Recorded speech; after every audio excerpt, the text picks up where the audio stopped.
नमस्कार मित्रांनो, मी नितीन चौधरी इलेक्ट्रिकल या यूट्यूब चॅनलवरती आपलं स्वागत आहे. मी मागच्या व्हिडिओमध्ये आपल्याला सांगितलं होतं की आपण घरातील वायरिंग स्टेप बाय स्टेप शिकणार आहोत. वायरिंगमध्ये सर्वप्रथम प्रोसिजर जी ही आहे की स्लॅबची पायपिंग. आता या व्हिडिओमध्ये मी तुम्हाला स्लॅब पायपिंगबद्दल माहिती देणार आहे.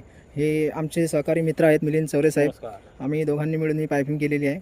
आता हे पायपिंग मी तुम्हाला दाखवतो. हा जो ही जी घेतलेलं आहे हे मेन MCB डिस्ट्रीब्युशन मोडसाठी पाईप घेतलेलं आहे. त्यामध्ये हा फॅन बॉक्स आहे. या फॅन बॉक्समध्ये सेफ्टी हे घ्यायची आहे की याच्यामध्ये पाणी जाऊ नये, ही प्रिकॉशन घ्यायची आहे. ही पायपिंग आपण बघू शकतो. हा पाईप याच्यासाठी सोडला आहे की वरती आणखी एक रूम आहे. त्या रूमच्या ॲडिशनल पॉईंट आम्ही कॅमेऱ्याची पण पायपिंग फिरवलेली आहे, जेणेकरून घरातून पायपिंग फिरवून ते घाण दिसू नये याच्यासाठी तीसुद्धा आम्ही काळजी घेतलेली आहे.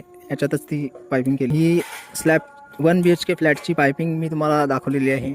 ही फर्स्ट प्रोसिजर आहे घरातल्या वायरिंगची. व्हिडिओ आवडल्यास लाईक, शेअर आणि सबस्क्राईब करा.